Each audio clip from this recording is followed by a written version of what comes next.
strip Walmart. I'm boycotting them now. You're gonna take out somebody, you got to take out the king. You know what I'm saying? We bring them to their knees. So look, we're gonna do our regular open, and then we're gonna do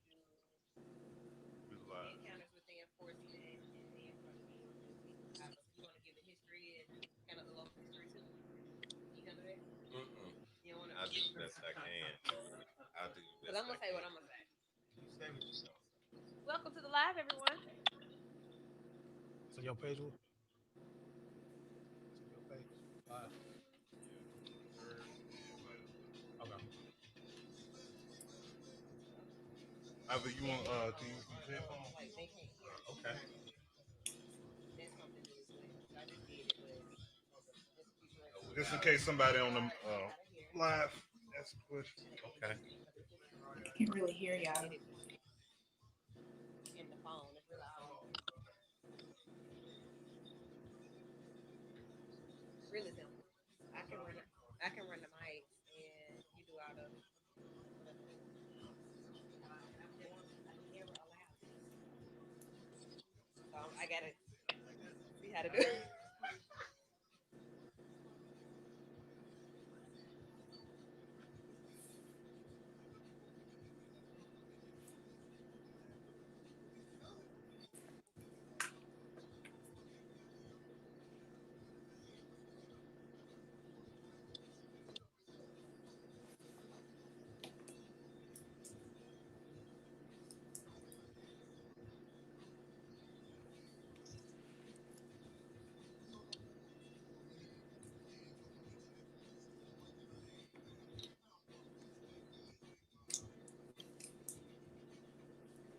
Happy Sunday. Welcome to the show. Welcome, welcome, welcome in. It's me, Lady Wu. The name of the show is Vital. The crew is in the building. Introduce yourselves, everyone, if you're in the building. Oh, yeah. Sir said checking in. What up? What up? This Jermaine. I'm Iva. Hey, on this side, the super producer, Sturdy, making history right now. I'm not working my own board tonight. Sturdy is. So, yeah, y'all. And in our live stream tonight, who do we have? Your girl Christine Lee. What's up, y'all? Hey, hey. So Christine is in as well. So we have a lot to talk about. And well, before we do that, let me shout out everybody that's on our live saying good evening. Hello, Nikki, Baby, Kiwani, Kendarius. Hello to all of you. Share the video, get more people watching. I see the rest of you that are watching and aren't speaking. So make sure you speak back so that we can know who you are. Shouts out to everybody who got vital gear this week. That was a big deal. So hey, Amber, hey, Jeppa. Oh, they speaking back. Hey, everybody. Yeah. Everybody want to speak now. What it do? One time for everybody that got vital gear this week and picked it up, and those dope pictures. A lot of photo shoots in the vital gear. We appreciate that. And if you haven't, you still have time. And even tonight, so the word of the night will be said. And when it's said, we're gonna ring some bells and we'll take the seventh caller to win a vital swag bag that comes with some of that vital gear. So if you want it, that's how you win it. You got to listen out for the word of the night. Should I tell them now or should I wait? Surprise him. Yeah, I say wait. All right then. I got a feeling Iva's gonna say it, but we'll wait. So, any I guess I'll go to you guys first. Any thoughts, any feature moments that you may want to throw out there? I know that we don't have any of our produced segments tonight, which you all normally listen for, like Ready Eddie with the In the Black of His Mind or the Juice with Jeter. None of those, but anything that you all want to say just to get us started. Um, man, it's been it's been a crazy week to say the Hell of a least. week. As far as everything that's been going on, but I think the biggest thing to keep in mind is, I guess my takeaway for this week is emotions. Mhm. When you look at, and I know we'll cover it, when you look at what happened in Atlanta, that situation was purely an emotional situation. This dude kicked your butt. You got embarrassed. He stole your device.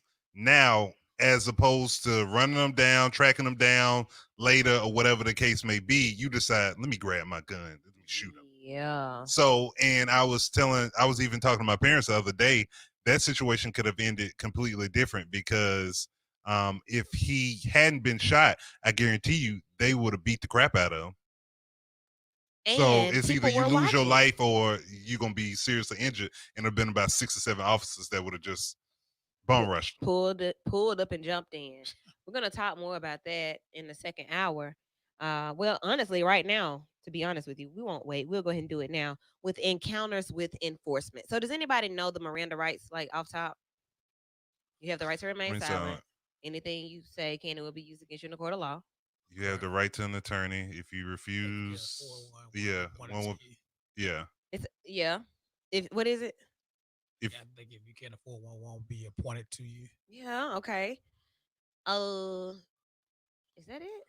It may be uh, like another line or two, and then they say, Yeah, "Do you right. understand these rights?" Correct. yeah, Have you all seen or heard those rights read or said at any time with any of these incidents that have happened?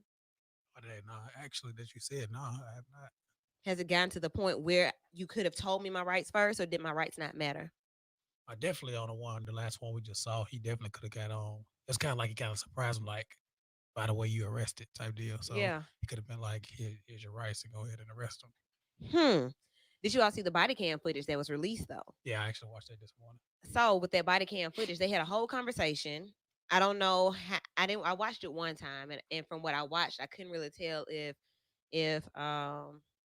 Rayshard was really coherent. I don't know. I couldn't really follow what the conversation was doing. The police were saying one thing, and he was asking, so that was over there at so and so where you saw me, right? And I still can't understand how that escalated to him being shot and killed in the parking lot outside of him reaching for the taser. I mean, I don't know. That's kind of hard on that one. So I'm just saying, like, I want to have the conversation. I want us to be real about the conversation. We saw what we saw as we've seen with all of these situations and different perspectives for each of them. So some of us may say, yeah, that was justified. Ooh, and we hate to say that because it was still white officers and a black man. But do we understand what it is that we're seeing now, especially with this case that happened in Atlanta, Georgia on Friday night? And allegedly, Mr. Rayshad was in the car and had fallen asleep in the drive-thru at Wendy's. Right. And the officers saw him. They got him out to do a field sobriety test. And during that time, they had some words, and the whole situation flipped. And Rayshard reached for the taser, and that may have been after apprehension, but he reached for the taser. And I would think, fight or flight, I'm gonna reach for this taser. I'm gonna go out the best way I know how. That's what I'm thinking. So he reached for it, and he actually ran. And as he was running, he was shot by Right. the police. That's my recap. Yeah, What do you all think yeah. about that? I definitely think it was not justifiable him being shot for sure. It was, I mean, a little bit extra far. It went from 0 to 100 real quick. Yes. You know, I can't say that just off of. I mean, from his conversation, he seemed like he understood what was going on. So Okay. he was kind of like he was drunk or whatever. I can't say he drunk, but He was I a little guess- inebriated. Yeah, he's inebriated. So he was able to have a conversation with the officer. The officer, just me being a person, I would have been like kind of calm because he wasn't like tripping or nothing. He wasn't like on some like being just super turned up. So I could understand him being cool. So I don't know how they went from like straight on some pistol stuff like within seconds. Like they went from tussling with him to straight killing them in like seconds. and So, see that I guess that's my thing. Like I feel like it could have been handled a different way. I don't know that a weapon had to be used in this Right. situation. Like I say, if the guy is running, you could have let him get away for that moment and went and picked him up later. Yeah. You could have. I would have rather if one of the officers found something and threw it at the guy to, stop him, but to like for immediately for your first reaction to be like, okay, he's got my taser. Now I understand using the taser against you, against the officer was going to put the officer in a lot of pain, but that pain versus taking somebody's life, it's just a hard call for me to say that it was the use of lethal force was justified in this situation. I feel like it could have been a different way. Yeah. Since we're talking about what if, Mhm. should the police have even been called in the first place? Okay, there we go. I mean, like, That's a I- bigger like- question. The whole thing, from my perspective, is, and I am not down with the whole defund the police thing. But what I am for is calling the right people for the right thing. I'd rather Yes. call a firefighter Yeah. who can provide help to somebody if the guy was asleep in his car, he could have been sick, dead, whatever the Right. case may be. It has Why not happened to me call? before. Hmm? It has happened. I've been in the drive-through sleep with my cousin with our foot on the brake after a long Yeah, night, yeah. and the police were not called. Well, And I'm just surprisingly, it saying that's typically is the it's fire department. unnecessary that the police were called in the first place. So firefighter, you said what? It typically is the fire department. They're like, sometimes we would get there to the scene, and I'm speaking as an individual, not as a firefighter. Yeah. Just speaking as an individual that is a firefighter. Right. All right. So typically when we go to the scene, sometimes the police are there, and sometimes we get there before the police. So man, the situations vary, but typically if somebody's in the car asleep, we're there first. It's been plenty of calls that we pulled up and somebody's in the car asleep, Yeah. and we just kind of like see what's going on with them. If they okay, now they going by their My business. point is just simply that the police have a job to do, and I think they're called to certain Situation they shouldn't be where even be at. that's not the right energy for that situation. Yeah. You know what I'm saying? And even to speak to Iva's point about defunding the police, I think we need to move away from that language because it is, I guess you could say, toxic or inflammatory within itself. When the Somewhat people, irresponsible. yeah, when people are talking about defund the police, typically what they're talking about is reallocating funds from the police to other departments, so that those departments can respond. So as opposed to saying defund the police, we need to keep the conversation around. And something I said a couple of weeks ago: stay on message. The Right. message is police reform. Let's not shift it to defund the police and allow other people to interject and hijack that narrative in that conversation. It's about police reform. So when 911 is called, working with 911 to say, assess the situation and say, okay, we don't need to call the police. Let's call the fire department. Mhm. Let's reach out to the mental health organization. Let's call these appropriate people. But when anytime something's go wrong, the first thing we want to do is call 911 and let the police come out and let the police diffuse it. So right now, the police have a multitude of duties and responsibilities that they are undertaking that they haven't been properly trained on. Yeah, you're right. That's 100% Nailed correct. There. Yeah, fact. Yeah, that's right. Christine, I see you leaning in. What you got? Are you just intently listening? I'm intensely listening.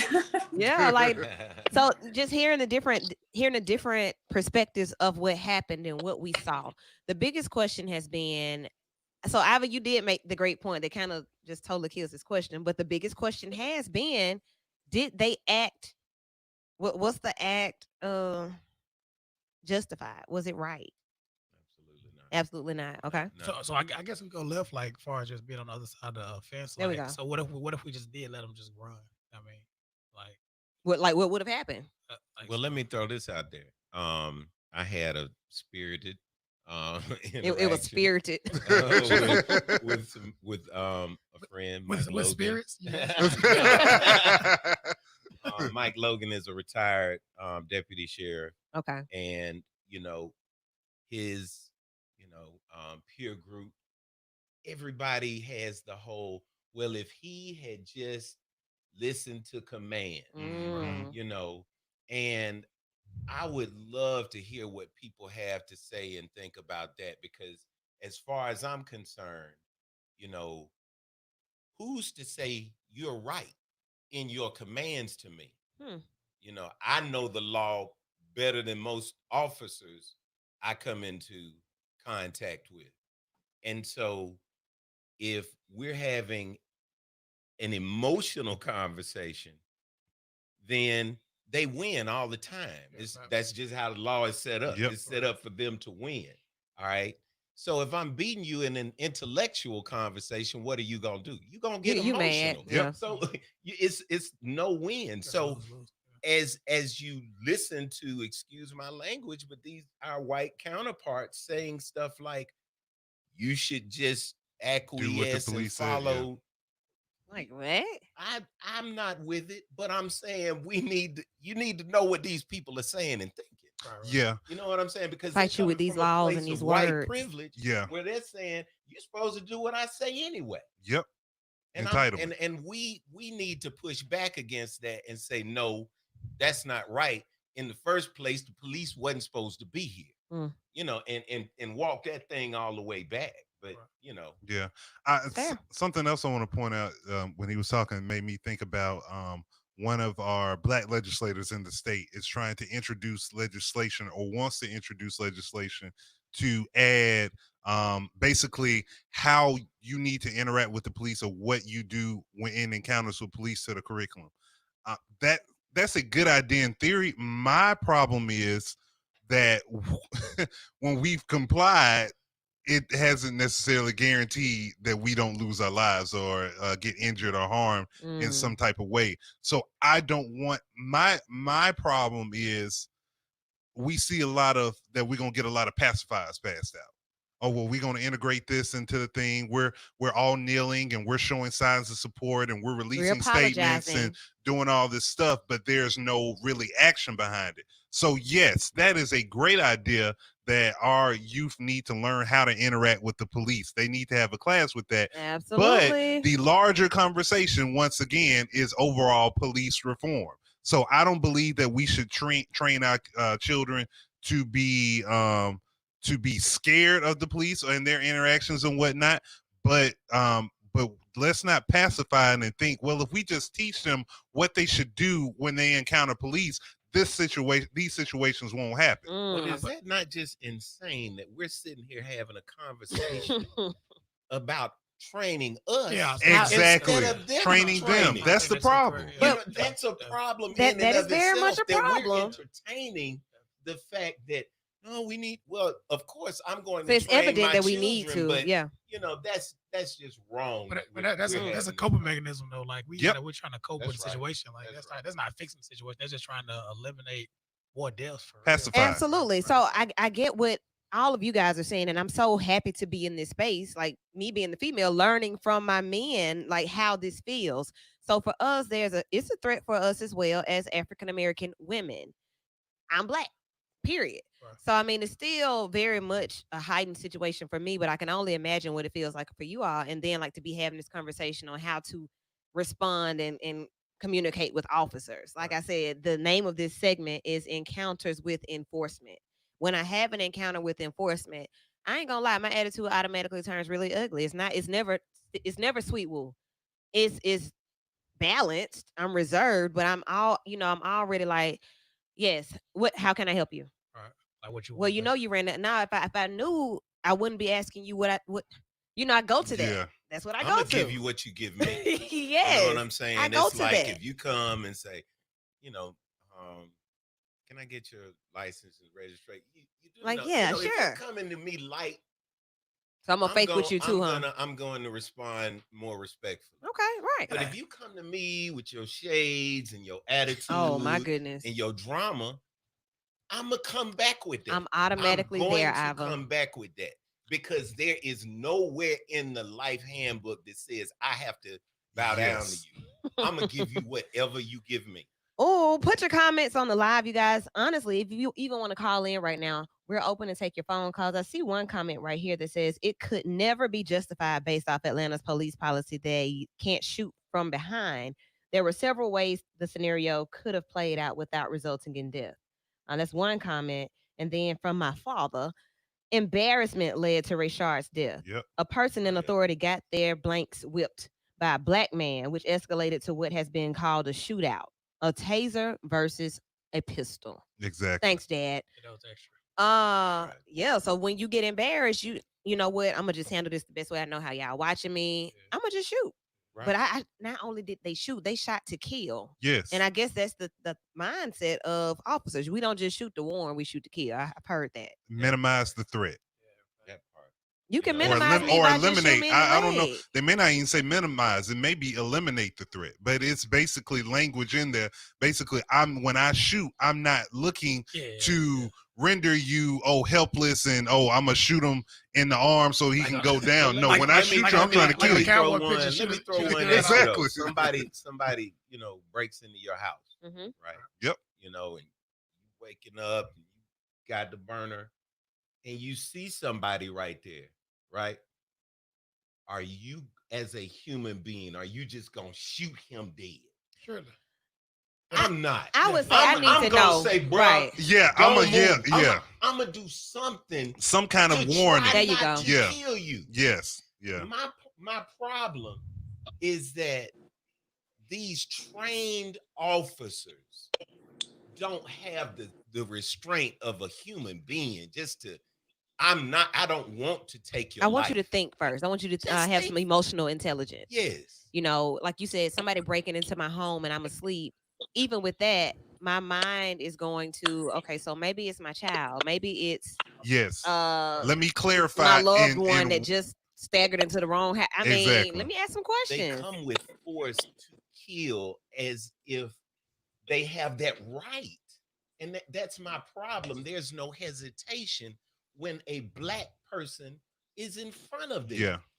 And I just, that part right there, we have to say stop, wait, pause, hold up. We just can't do this anymore.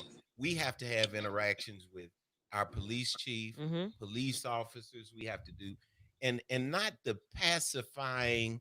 Okay, we gonna talk about it. We're gonna have these You know, discussions in I'm telling subcommittees. you, like Dave Chappelle said, I am very comfortable sitting in the back seat and letting you young people drive this Yeah. thing. Because if young people are saying, we ain't talking about nothing. We want to do something now. You know what? I was part of the generation that waited. So who am I to tell y'all to wait? Right. You know what I'm saying? Guess what? We have to take a quick break. I want to, somebody asked me who were the guests. The only guest tonight is our brother, Iva Williams. He's the only guest tonight, but I do want to let you all know that the Vital Show has grown in capacity to great lengths, and we have two squads. So online right now, we have Sting. Christine Lee is online. Say hey, Christine. Hey, how y'all doing? So they hear you, they see you. And then in studio, Jermaine Johnson. Jermaine Johnson, the one from the east side, okay? Let's get that straight now. Yeah, let's be clear. So Jermaine and I go way back to middle school, and he's been doing some great things. C4 mentoring. We've watched his progression with his career, and finally got him to commit to being a part of the Vital Crew. So we're so happy to have Jermaine on as just one piece, one new piece to Squad One. Welcome to the show. Welcome. Thank y'all. We've been Welcome here. trying to multitask. So what we're gonna do, we're gonna take a quick break, and then we come back. We're gonna get to Uncle Ive or Mr. Pie for exactly what he came for. How many They people? don't know me like Oh, I'm sorry. they gotta gonna call learn me Uncle today. Ivan. They gotta earn that pie. They gonna learn today. So when we come back from our break, we will be talking to Mr. Ivor Williams more about Juneteenth. We're gonna learn a little bit more about what he's gonna be doing this week and what we're joining him in just a few moments, right after these on B94.9. Man,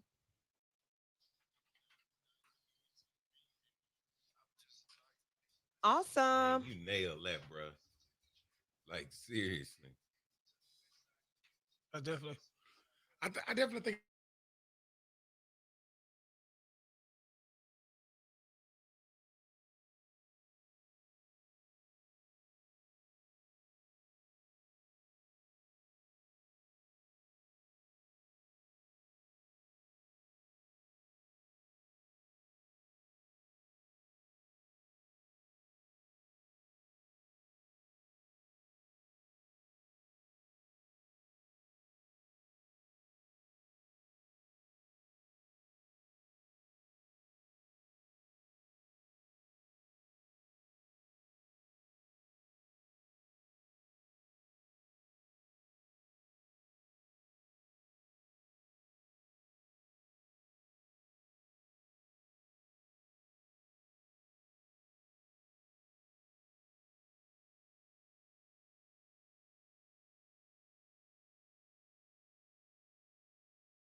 And we are back. You're listening to the Abby Award winning Vital on B94.9. I am Lady Wu in studio, sir, said Jermaine Johnson. We From the going east to side. from the east side. Jermaine Johnson from the east side. Okay. I'm Jermaine Johnson, number one. Oh, Yeah. oh. Funny man knows what's up. Jermaine Johnson, number one. Yes. And then the super producer 30 is back here with me. And then on the other side tonight, we have special guests in studio. No stranger to us. Iva came on back when we were in our very first space running for office. Like that's when we met. Running for office. But how the years have passed and we've become friends. Oh, and I forgot. In our virtual studio, Steen Lee. Look at Christine Lee is in the virtual studio. So shouts out to her. And if you want to jump in, Steen, jump in at any time. You're potted up and ready to go. So Iva, you it seems almost like you woke up one day and got everything handled in a day and boom, we got an event. That's kind of what it played out like. And it is. That's kind of That is. and everybody jumped on board. So Juneteenth 2020. Like right now, in the heat of everything that's happening, what a phenomenal time to be able to wake up and say, I'm going to do this. I'm going to go ahead and do what I've been wanting to do. So tell us about, we'll go first with your inspiration, then we'll get into Juneteenth. Well, first of all, and I'm gonna be dropping a lot of names because this was not my idea. Yeah. I didn't think, I didn't think about it. And CJ the Stickman said, we need to make Juneteenth bigger than the 4th of July. Absolutely. I was like, all about, yes, absolutely. And I said something to some friends, and my friends just happened to be some really good people. Yeah. Your boss, the mayor. I am my boss. Who you talking about? Who you talking about? First of all, Mr. Courtney French. You're right. You know what Hey, I'm saying? Courtney, rolled out the red carpet in a big way. For sure. The mayor in the city of Birmingham rolled out the carpet in a big way. The president of the city council, William Parker, rolled out the carpet in a big way. Montel Morton at the Park and Rec Board. So I'm saying all of these people because I don't want it to seem like it was all me. I love that. I was just pushing. I was trying to put a little energy behind something that I thought was a good idea. And it just seemed like everybody felt the same way. Like, absolutely. It's time. It's time. And not only, let's do it, but let's do it bigger than the 4th. Let's really do this. And the city of Birmingham is known to have the first and or largest Veterans Day parade. Yep. Yeah. And we got Magic City Classic. Yep. Why not this be the biggest It's Juneteenth Birmingham, right. celebration It's the in Magic the City. country? And and let's not just talk about the people who were doing that, just people on the internet and Facebook I ain't never heard of and ain't never heard of me saying that's what we need to do. Yeah. And so, I'm gonna tell you, we went through some gyrations over the past 72 hours. And came close to pulling the plug several times because I have gone back and forth with my own thoughts and the health department and what the state is saying as far as coronavirus and COVID-19. And so I just want to take this time out to say, wash your hands, cover your faces, please. Use social distancing out here at the picnic. It's about seeing people. It ain't about hugging, doing the type of things we used to do. It's about our own individual silos, but doing it together. Absolutely. And it can be done. And it can be done. And so we had not only did we decide we're gonna do this upcoming Friday, but some bigger brains than mine, Terry Sharpley, Greg Jones, Lindsay McAdory, we've put together a whole week now. That's awesome. That's what's up. So we're gonna have virtual seminars going on the week after this time. Usually we do it the week leading up to, Okay. but we're gonna have virtual seminars. We hope to have some of you guys on some of these For things. shizzle. And you know, I want to take this little time out to say about Brenda Page Ward, star, who That's another has star. that's another star, Yeah. who she's always been the one to keep the Juneteenth spirit alive in Birmingham to me. You know, for the past several years, you know, Civil Rights Institute has tried to get involved and other Hmm. people have tried to do stuff. But I think she deserves a lot of credit. She's the national chair for the Juneteenth, well, the local chair Mhm. of the Mhm. national organization and whatnot. And we're going to honor her Awesome. at our event. And, you know, we want to get into the habit of giving people their roses while they're here. Absolutely. You know what I'm saying? And everybody that, you know, the city of Birmingham has a lot of strong people who have carried torches, who need to be celebrated, who need to be talked about to you guys. Hmm. So you'll remember those names, Right. hold them dear as we lift the names that you guys are now making great. Yeah. You know what I'm saying? And so I say all that to say that it doesn't end with me. It didn't start with me. And so whomever wants to come lend ideas to what we're going to do next year, we want to do that. Um, I can't I can't hold water. I'm gonna tell y'all now. Next year we're gonna have a bigger fireworks show than And the Fourth Vulcan. of July. That's That's what's what's up. up. So we're gonna back it up from there. We're gonna have concerts, whatever the city of Birmingham wants to do. As it should be. So you mentioned a lot of different things, and we have these different motivations, and everybody's thinking about things to do. So for you to go ahead and say, I ain't gonna just keep thinking about it. We're not gonna just keep talking about it. We're gonna actually do it.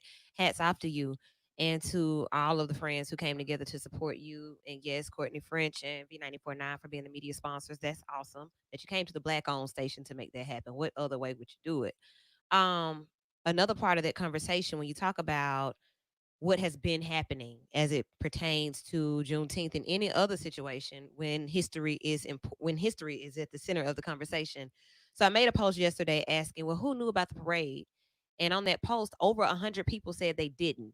So that tells me that 100 people would have been at the parade if they knew about it.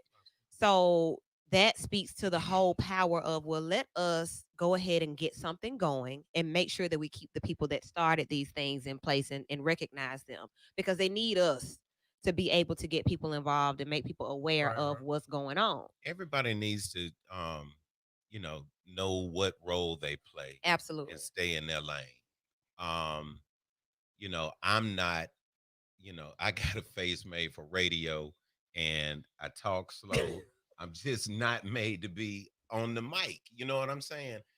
But You when sound Ava pretty good. calls, people gonna pick up the phone and they gonna write some checks. Yeah. You know what I'm Oh, saying? And I have the ability to lend that to some young person or older person's energy who won't get the same response. You know yeah. what I'm saying? And we got to start lending that strength and that power to one another. You know what I'm saying? It's like I can't reach out to the young people.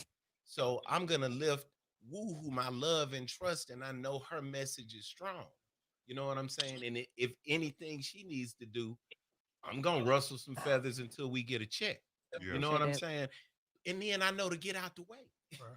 and let those people do the things that they need to do. Let's start doing that as a community. Just right, You know learning what I'm how saying? to Let's work on one thing together and make it huge and stop trying to reproduce and steal and whatever the case may be. If I'm gonna get involved with something, I at least want to give the proper due where it's due.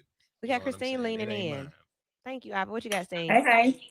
Okay, to touch on that, I think it's very important to like put egos aside and understand that we can get behind a machine and not worry about being the face of something. As Mm-hmm. long as we know we operate in our area that we are strong in, and if we are not, let those people lead. I think it's very important that it doesn't matter who may be in the forefront of that. That's not my concern. Rather than let me operate in my lane that I know I am good at, And Yes. whoever that is to be to support us and to represent us, so be it. You know, I think it's a lot of egos and division that can be happening amongst us that can cause these events to not go so well because we're worrying about who's getting the credit, who's getting the pat on the back when I love how Ivy was just like, we're going to honor Miss Brenda. Like, that's amazing to me. Instead of It saying, is. we're going to go do our own thing and forget that, it's like, no, let's do this and let's do it big. But we're also going to show love for people who have carried that torch. That's amazing to Right. me. Absolutely. Thank you, Christine. Looking at the history of it, and then we're going to go back to Iva to get more details about the event that's coming up this week. There's more than one Independence Day in the U.S. On June 19th, 1865, General Gordon Granger rode into Galveston, Texas, and announced to the enslaved people, we're now free. Since then, June 19th has been celebrated as Juneteenth across the nation. And there are several things that you should know. Enslaved people had already been emancipated, they just didn't know it. I want to pause. We're going to put a pin there because you think about how many things happen that we just don't know about. Still, like even to this day. For real, that happened? That law passed? Or they wrote that? Right. They did that? They had that event? Yeah, that happened. He had to ride in and tell them. So the June 19th announcement came more than 2.5 years. 2.5 years. How long is 2.5? How what? That's almost 1,000 days. You can got 1,000 days of free. Ooh, And Massa knew I'm about to go back Yep. and whoop massa. it. Triple time. Yeah. After Abraham Lincoln issued the Emancipation Proclamation on January 1st, 1863. So technically, from the Union's perspective, the 250,000 enslaved people in Texas were already free, but none of them were aware of it. And no one was in a rush to inform them. So the Union Army won. Hmm? The Union Army won. Well, to that story, I can't. Some days I don't know, bro. to that story. So that's another lesson that we have to talk about: the Confederacy, the Union, and all this different stuff. We're gonna get into that. We're gonna start digging and giving some history lessons here on Vital, so that people can really understand like why we don't want to see that flag and all this other stuff. But as far as Juneteenth, there are many theories as to why the Emancipation Proclamation wasn't enforced in Texas. And I see Robert E. Lee's name; it came up. News traveled slowly back in those days. It took Confederate soldiers in western Texas more than 2 months to hear that Robert E. Lee had surrendered at whether he had surrendered. Still, some have struggled to explain the 30-month gap between Lincoln's proclamation and the enslaved people's freedom, leading to speculation that some Texans suppressed the announcement. Other theories include that the original messenger was murdered to prevent the information from being relayed, or that the federal government purposely delayed the announcement to Texas to get one more cotton harvest One more. out of the Let's get enslaved one more workers. good one. What? All of those sound like logical Yeah, and sound likely legit. situations. Like it's like pick and choose. But the real reason is probably that Lincoln's proclamation simply wasn't enforceable in the rebel states before the end of the war. Okay. Exactly. Just a few more things. The announcement actually urged freed men and freed women to stay with their former owners. So that's owners. Oh, okay. The people of Texas are informed that in accordance with proclamation from the executive of the United States, all slaves are free. This involves an absolute equality of personal rights and rights of property between former masters and slaves, and the connection heretofore existing between them becomes that between employer and hired labor. The freedmen are advised to remain quietly at their present homes and work for wages. Like, what?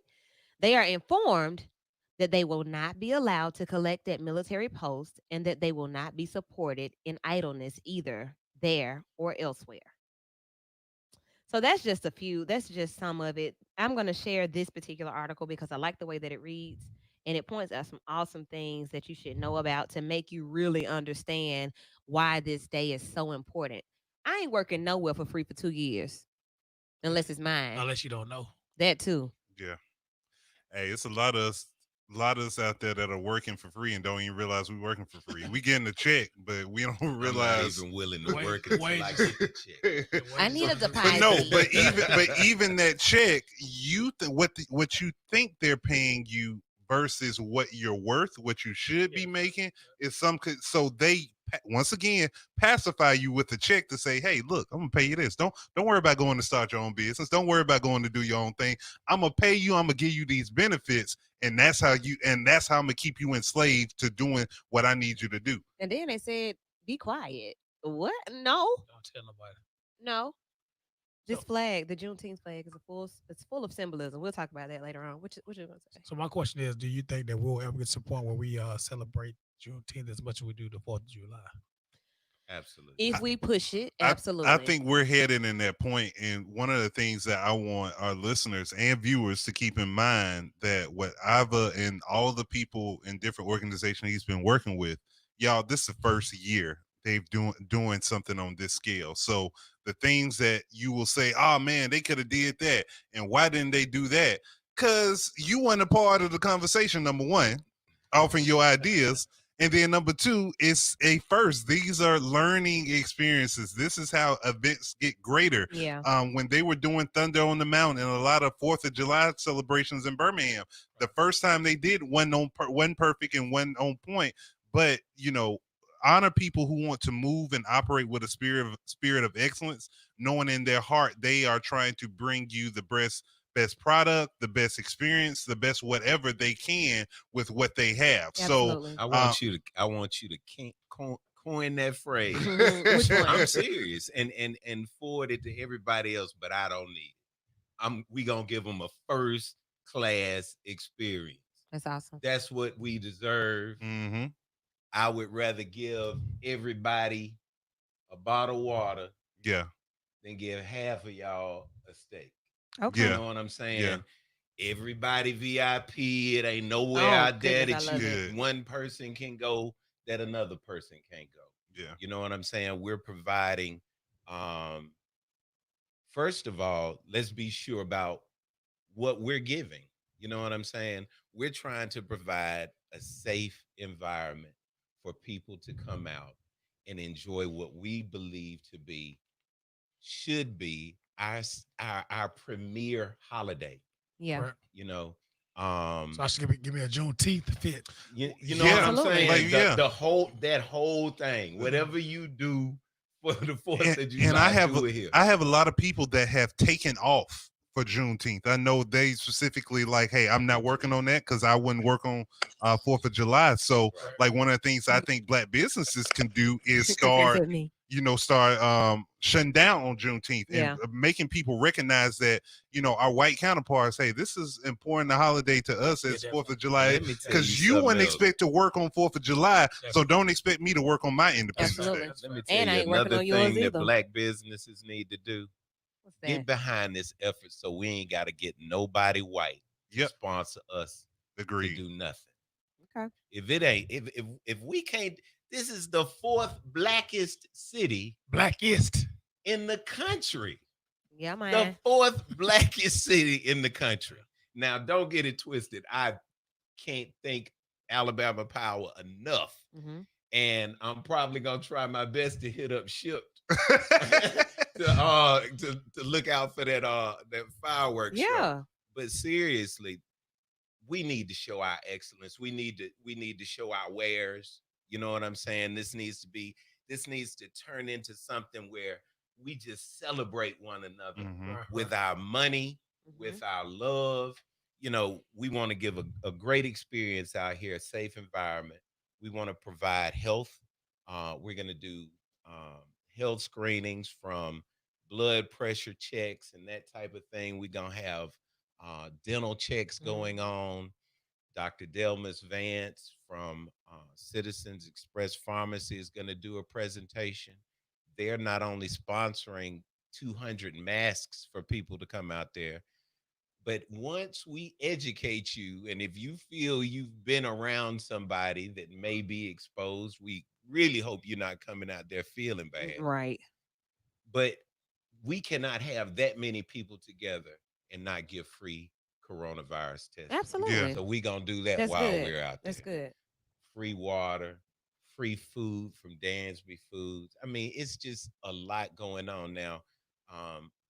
I wanted to do fireworks this year, but We can do sparklers. Ain't no but. we'll do We good. the sparklers. But the problem was the airport. is Okay. right next to Okay. Patton. Oh, Yeah. okay. You know Yeah. what I'm Yeah, saying? and they can. Yeah, you Don't got to get get it. all The kind of city, clearance. look, the city was with it. All Federal, right. but the If there's feds. anything that we didn't do, it's because of where we are. Some type But of I'm telling something you, the else. city of Birmingham has been, they've bent over backwards. That's So As awesome. I'm. far I can wreck, it's What's bent over what's backwards. the rundown? Like we talk about it, but I don't think nobody knows where we at. Like what we doing? We gonna start at 4 o'clock, with a um, party in the park. Friday. We're gonna on Friday. Okay. Friday, Hey. Patton Park, 4 o'clock. 94.9 is gonna come with the Ooh. whole. What do you do? The truck, The That band, yeah. the That's music a Live, good. band. remote live, The yeah. live remote. Yeah. Come on, give me the language. Yes, We gonna bring the truck out Y'all there, turn it let, up. y'all let me out this sucker out there, man. You could have said remote about I mean, you a came minute in. ago. You know what I'm saying? Y'all just let me call it a Listen, we truck. just vibing like, yeah. Hey, we know what you talk about. So there'll be giveaways. We're gonna give away sanitizing, hand sanitizers, and those kind of kits, masks, food, water. DJ CJ the Stick Man will be on the ones and twos in the little perimeter, Okay. the pavilion out there. We're gonna have games. Um, the what do you call it? The Juneteenth games. Yes. We're also Cultural gonna games. on top of that, we're gonna have human tic tac toe. We'll have like volunteers Okay. that'll, you know, go out there and be the moving pieces Yeah. to the people doing their thing. So that's all going to be Friday, 4 to 7 in Shields. We'll have a cooling center in That's there, of awesome. course, using the restroom if you need to. There'll be restrooms in the park and misting fans That's in what's up. special part places in the park. Trying to remember, is there anything else? I saying honestly, they need to come and find out. I was just about to say Yeah. that. So Yeah. if it's anything else, that's an That's awesome enough. rundown. What he That's ran enough. down is enough to get you out there. Right. And And you were saying bring like for we people to want bring their people to bring own type of party set up, exactly. right? Bring your tents, your chairs, that whole bring your little picnic And I basket. got the whole kit. Yeah, You know so what we I'm tailgate. saying? And so we want it to be, like your picnic going Mm-hmm. on right there. What's up, bro? You know Yeah. what I'm saying? Might get up, walk around, dance in place. Oh, we gotta have a line dancing. They I gonna do know. the line dancing going on all over the park. So It's a good time. we trying to create not a carnival Yeah. type atmosphere because that suggests people being on top. Yeah. It's a family reunion. Absolutely. You know what I'm saying? Hopefully, we'll get to the point where people do their family reunions fair. during Fair. Juneteenth Yeah, in that's- Birmingham. That's a good That's idea. the thing to Yeah. do. Okay. You know what I'm Yeah. saying? So Yeah. let me say this because I got some comments just saying, that Juneteenth is not new. And clearly we know it's over. It was in the 1800s. So we know it's not new. And it's not even new to Birmingham. As you mentioned, Miss Brenda Page Ward. And then my parents sent me a message. They mentioned the Civil Rights Institute. And I know that for myself, we've always celebrated Juneteenth. Right. Last year I had a shirt made that was for the 4th of July. And it said, hey, my folk, we weren't a part of this, but I'm gonna celebrate your off day. And I absolutely. So not forgetting that even though we do things, things circle around and people add a little bit more sauce to it and add some more effort to it or some newness or whatever, a little spice. This is one of those moments where, okay, so yeah, it was happening, but a lot of people weren't even aware of Juneteenth. Yeah. And we want to be sure that it is remembered that Brenda Page Ward, star, that a lot of people call her, Mhm. you know, she picked up the ball and ran with it that somebody did before her. Absolutely. So it's It's always somebody always been before. right down Yeah. there in the civil rights district. The only reason we moved it was because the mayor wanted Social distance. well, he didn't want anything going on downtown in the parks because that was right Gotcha. after the rioting and all Yeah, of that stuff yeah. was going on all over the country. This all started as a peaceful protest Yeah. out at Patton Park. You know what I'm saying? That's what it was going to be. but people put their arms and love and money in behind it, and it just kept growing. So And now we're gonna have that park thing going on Friday, and then a whole week of seminars, virtual seminars going on afterwards as well. Phenomenal. Jermaine, you got one more question or comment? my question. So, Ivor, do you think going forward that we should kind of like petition legislation to use Juneteenth as a celebrated holiday, as far as like saying, "Hey, Mayor, we want to be off on June Man, 19th." Yeah. I Yeah. need you need to send me a invoice because you've asked me the two questions I really wanted to be sure to answer. Absolutely. Bruh. Shout out to Twitter. Yeah, exactly. Shout out to there's a Nike's doing as well. Nike is doing it. Woohoo. There are a lot of companies that are stepping up and giving their companies a paid day off for Juneteenth. That's good. And I think that we ought to start right out there at the park a petition that we can forward to our um, Congresswoman Terry Sewell, and Mhm. then go nationwide with an effort to make Juneteenth a national holiday. Yeah, I mean, Absolutely. if Robert E. Lee Day or the Confederacy holiday, if we can celebrate that in the state, and people have a paid off day from the state for Right. something related to the Confederacy, I think the same thing can happen for And this. I said this in jest the other day, but we need to discuss that. We need to discuss marijuana legalization and addressing those people who are in jail right now for Yeah. Decriminalization. something that other people are getting rich for legally. Yeah, While these white folk are Mm. feeling generous, we need to shoot for the moon, bro. We need to get Juneteenth. We need to get everything. We Hey, need let's to talk about reparations. reparations. Yeah. Absolutely. Yeah. If we can do all of these things that we can do for businesses that are too big to fail, Mhm. then it's time Now that is we the talk time. about reparations right now. Yep. And So before, all of those people who claim to be allies, they need to be advancing this conversation even more so Mm. than we do. allies are awesome. A lot of the talking points that they need come from conversations like this. So I'm so glad that we're able to have this conversation publicly on the radio. We're also going to have another conversation July 1st where people like you, people like our people will be around the table. People who are leaders will be around the table to create the agenda with these things on them. This is what we need.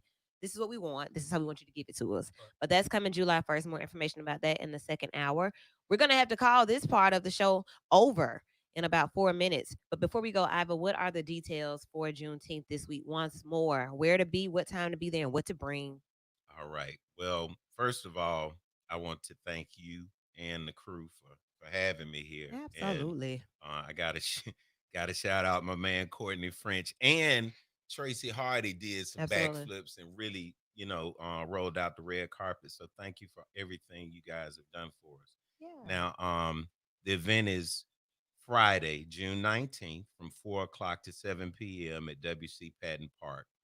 We're going to have in zone one, the 360 family party circle. Mhm. In zone two, the Exchange App Empowerment Pavilion. Zone three, Levi's Grace Health and Wellness Plaza. And zone four will be the Food Truck Boulevard, where we're going to have local African American owned food trucks out there. No, we love a food truck. Okay, keep going. Absolutely. Keep going. Keep going. We are no alcohol, no smoking of any kind out there. This It's a is family event. family friendly event. Now, if anybody has ever Okay. been to a football game or something with Uh-huh. Uncle Ive out there, I will walk up on you, bruh. I will walk up on you and tell you got to pour it out or go. So let's avoid all of that. Remember, we out there with my mother and father, your mothers and fathers. Let's make this a family friendly event that our children can come out and enjoy as well. Awesome. So we'll give you more details in the second hour. Thank you so much, Mr. Iva, for coming in and sharing with us about the inaugural Juneteenth celebration here in Birmingham, Alabama. This is the first for this particular experience. So we're looking forward to a great time on Friday and then the week after. Awesome. So Juneteenth, everybody get your shirts. Where can they get shirts? And then we're going to 8 o'clock.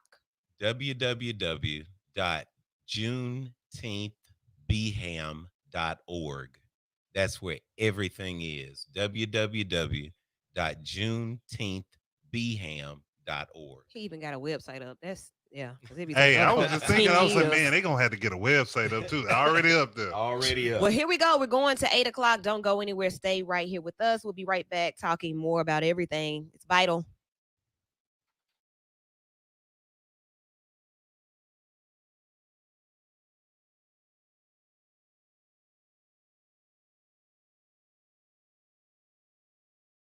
Go ahead now. So, do I have any questions about Juneteenth? Be sure to message or either reach out to Iva. You want to give them just Facebook or tell them to go to the website? Website. Every they can find where to get T-shirts. I mean, everything. We're gonna push all the Probably information want to through the talk in the website. mic or say it more in the mic. Can you hear me? Yeah. Any questions for Iva about Juneteenth and the events that are coming up? Go to the website. The website is JuneteenthBham.org. juneteenthbham.org. I'll share more history about Juneteenth on our page and on my page as well. All right, so coming back, jump in the conversation. We're going to talk about COVID. It ain't going nowhere. We'll be back with that. So y'all just stay pocketed for just a second.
On B94.9. I just learned about Juneteenth. Some of us just learned about Juneteenth. Others of us were just introduced to a newer initiative here in the city with Iva Williams and the whole crew. He shouted out a lot of people, so shouts out to everybody that he shouted out, including the media sponsor V94.9. Iva, you were asking who said is. He's a lot. All right, he's a big deal. All right, so Uncle Iva's dipping. We thank you so much for everything this evening. Looking forward to seeing you throughout the week with Juneteenth. Make sure y'all support that. In the first hour, we talked about encounters with enforcement, law enforcement, and how to interact with law enforcement. And we were just talking about how just ridiculous that is to even have as a conversation. But the rules of engagement for talking to and being around law enforcement, like when they pull you over, how do what do you do? What do you say? Where do you put your hands? What questions do you ask? What do you listen for? Do you immediately start running your camera? Do you get a dash cam? Do you call somebody? Like all of that. And that came as a result of the situation at Wendy's in Atlanta, Georgia with Rayshard Brooks and how that situation just escalated in a matter of seconds, it seemed, from a conversation to being killed. I ain't with it. I don't see it. It just makes no sense to me. So the conversation of no justice, no peace definitely continues. We're going straight to COVID-19. So how many people thought that COVID was over? Sure, No, seemed like everybody else did. COVID ain't over. Well, No. yeah. Oh, my bad. I was in where was I? Where was I? Where was I? Where was I? I was I was in two places. I was in one place in Trustful, and at that moment, I was the only African American in this particular business, and I was the only one with a mask on. And there may have been like 20 other people in the store. First of all, maybe it's only real to us. I don't know. And it depends on where you are. Because then I went somewhere else and I looked around and I was like, well, they don't have them on either. It's weird. Is it? Who said it was over? I I didn't think I I think didn't that's kind of just know. the vibe now. Like it's kind of like it's not as important as it was before because everything's back open. So the restrictions are off a little. So I, I I think what you run into is basically cabin fever. So you got a lot of people who have been wanting to get out, been cooped in the house. Now it's getting warmer. Then you have protests popping off, and just summertime in general. and encouraging, and basically the government is encouraging people to go out and go back, resume your That's normal life, right? routines, but to be Oh safe. my goodness. So now it's so yeah, I think people are just frustrated, and it's just like, well, I want to get out the house, I want to live my life, I still want to travel, I still want to do this. I So want to live my life. You gonna die though. I mean, but you have some people who are doing it responsibly, meanwhile others who are just like out here being reckless. Like I was I was in Hoover yesterday, Mhm. uh, on lunch break, getting something to eat, and went in this particular restaurant. I had my mask on. White guy sitting at the bar when was asking about where I work. Well, are y'all still doing massages? Are people coming in? Oh, they have to wear a mask when they get a massage. I couldn't do that. I actually was going to Dollar Tree and they said I had to wear a mask to get in, and I told them they lost a customer that day. He told me What? he said I really don't believe in that corona. I'm not a corona person. I don't really believe in it because I'm hearing that somebody can die in a traffic accident and they're attaching coronavirus to their death. I mean, So, and it's going in. So, and the conversation I had with him is that I can understand because these are like real life situations. So people are, people are skeptical about the numbers, the accuracy of the numbers. What well, are you telling me? Is it really true in just different situations altogether? look, you may be skeptical, but they're coming from somewhere. So on the 13th, which was yesterday, numbers were like at an all-time high, whereas we had 1,014 new cases just in one day across the state of Alabama. Yeah, And I our believe numbers. those are coming because of Memorial Day, like said. I remember you touched on that before. Like, that's because there's that time period where people have to come up positive, like they start to get the symptoms and everything. You express people having cabin fever. Everybody wanted to get out Memorial Day. This is the result of that. People not being responsible when they were doing it. Because just like we said, we were tested and we were able to come back. Our results were negative because I believe we practiced, the mask, social distancing, sanitizing. We had a whole world out here turning up, and now this is the result of that.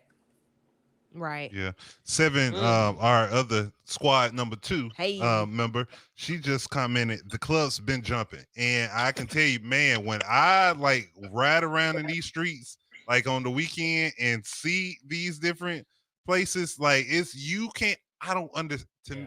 My Very true. anxiety would be too bad to be in a club, a crowded club with people while this pandemic is still going on. And if I'm in there, I gotta have my mask on, some gloves, and my hand sanitizer like And on that's so deck. awkward for the club. So why not just stay at home?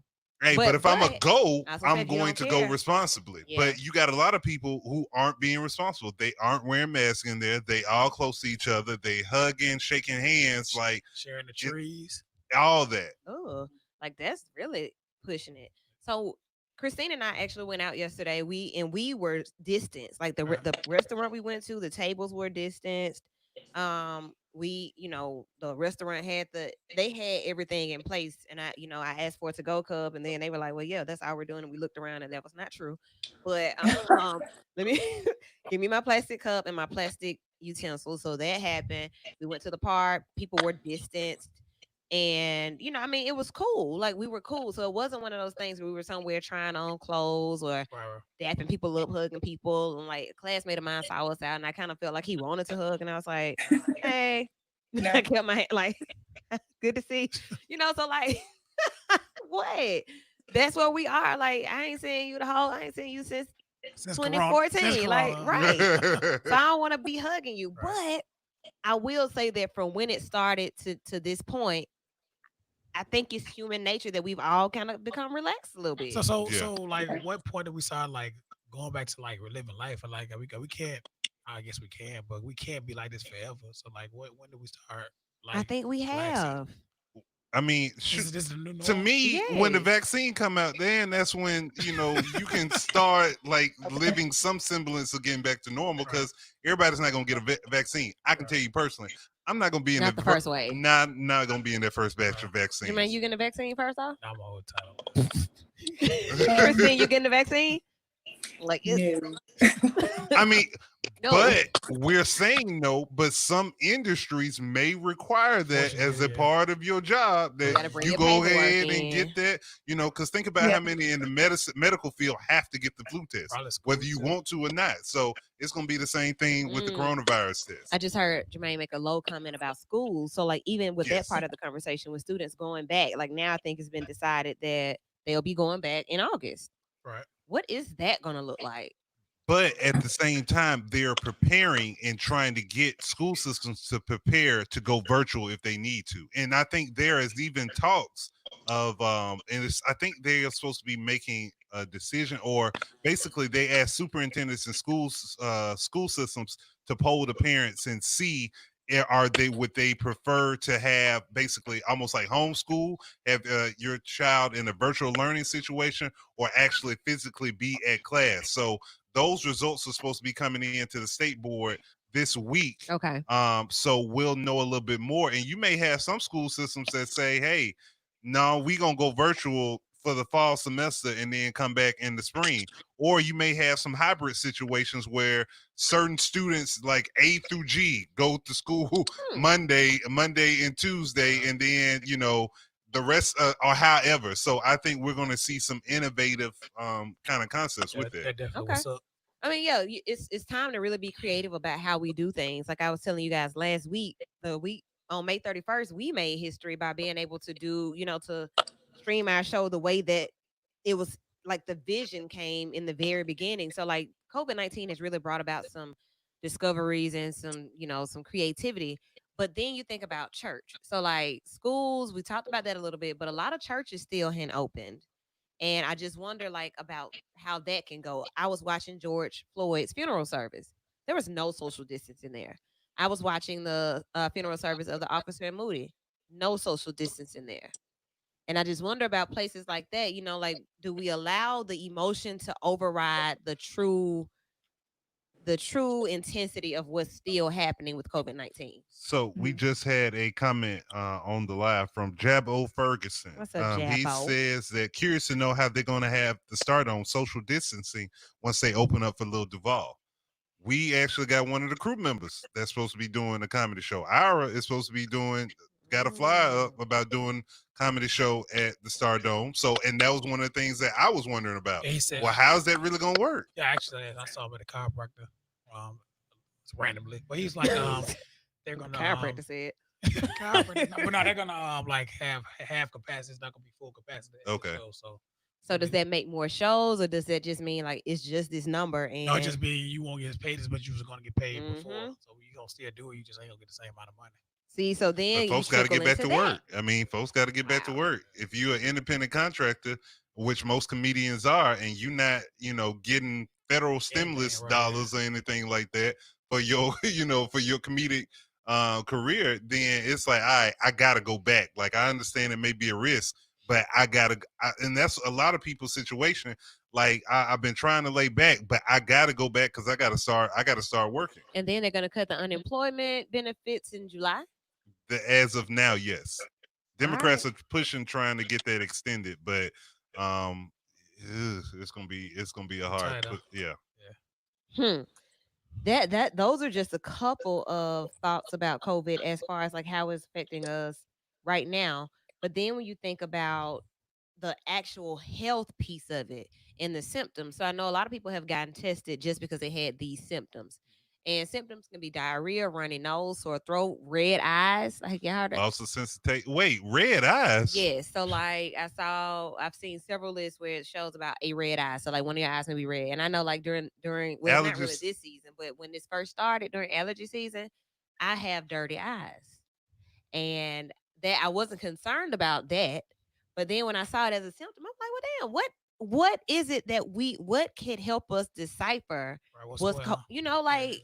I think that's the most frustrating thing about it all. We don't know. Like I posted something in our Vital Show group me where the World Health Organization was saying, well, asymptomatic people don't have to worry. It's a very small chance that asymptomatic people can transmit it to someone else. So wait, that's not what y'all told us like a month, 2 months ago. Y'all were warning us about asymptomatic people, saying that we could transmit it onto somebody else. That's why everybody is wearing Everybody had to masks. wear masks. So, like, even with the vaccine, how long will this vaccine last? Do you have to get a shot every 6 months? Is But it you gonna gotta last a remember, year? said this is new. So I like know. everything See, is new. and that's what I'm saying. That's the frustrating thing because people can't really feel confident about getting back to a way of normal or a new normal because it changes so much. So do we just risk it all? I think you got to be wise, but you got to be kind of limited. You can't go just like walls to the wall. Like you got to kind of be semi-restricted for real. So semi-restricted means what? I mean, that's kind of where we are now. We wear gloves, we use hand sanitizer, we try to social distance. I would think that my circle is responsible enough to know that, well, hey, well, I'm out this week. I'm having a I got some little whatever going on, feeling a little cruddy. I would hope that that's the case for most people, even though we know that that's not how life is. But the sense of responsibility, I think we're already there. Yeah. I agree, especially with like said touched on it before, like people's hand is getting forced when it comes to the risk because you need the money, and it's like your back is against the wall and it's like, look, bills are piling up. The so-called relief isn't enough relief because my bills are more than that, and it's kind of like you take the risk.